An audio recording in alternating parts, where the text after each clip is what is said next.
Hey, my friend, thanks for that response. I noticed it's your first video, so I look forward to the next one. I think I just subscribed to your channel, so hopefully we'll be able to talk about some of these things again. But what you said about suffering being increased uh, to the degree that we think about it, that we talk about it, that we sort of brood over it, we make it worse. Um, and that seems to be what's uniquely human about pain. Animals all experience pain. Any living creature experiences pain.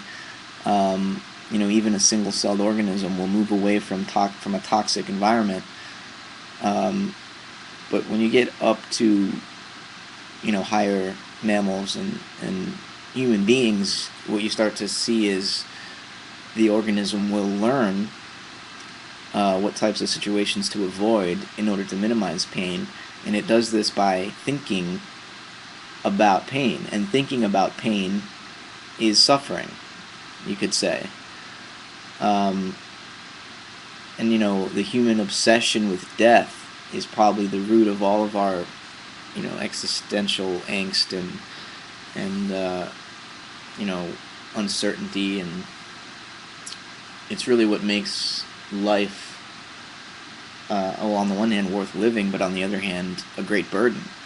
Um, the fact that we know that we will die, that we know we could suffer greatly from disease, from some kind of tragic accident, from the loss of loved ones, or what have you. Uh, and it's really, in a sense, that's part of the fall of humanity from nature. It's that we know that we are mortal.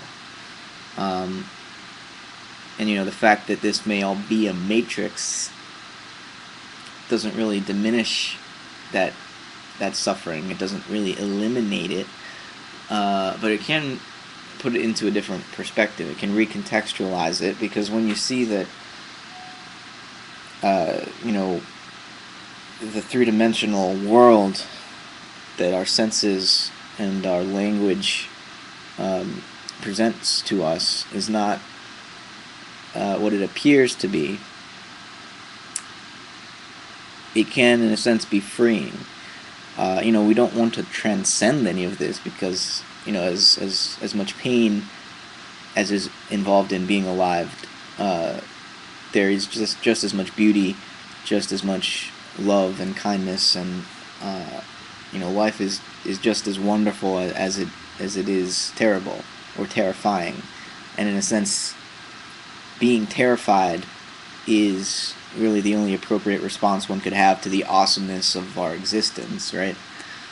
Anything less wouldn't be quite genuine, or you must not be looking at it, you know, head on. Um,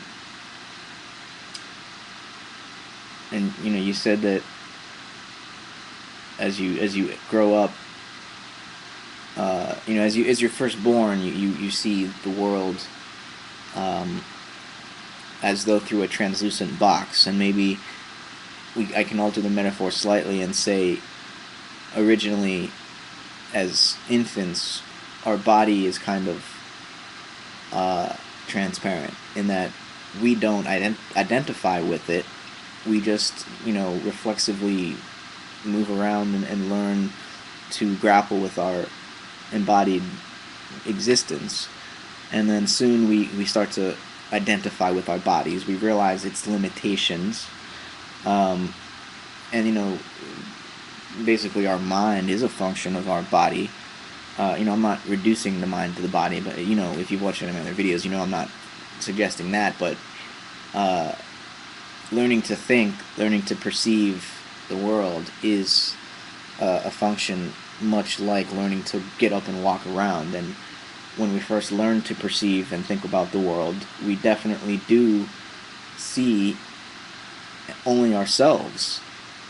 We project our concepts and our symbols onto the world and forget that they are symbols. They aren't the reality.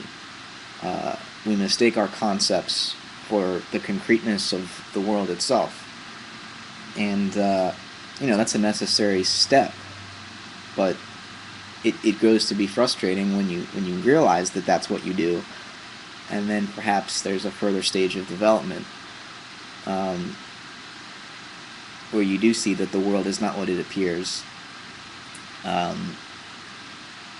The world is not made up of the concepts and signs and symbols that you assign to it. It's more than that. It will always be more than that. It's quite mysterious, actually, that it forever outruns your attempt to understand it. And maybe that next stage of development would be embracing that sense of mystery, that in a sense you can't escape the matrix, and that to end the suffering involved is or requires that we accept that and see the beauty of it.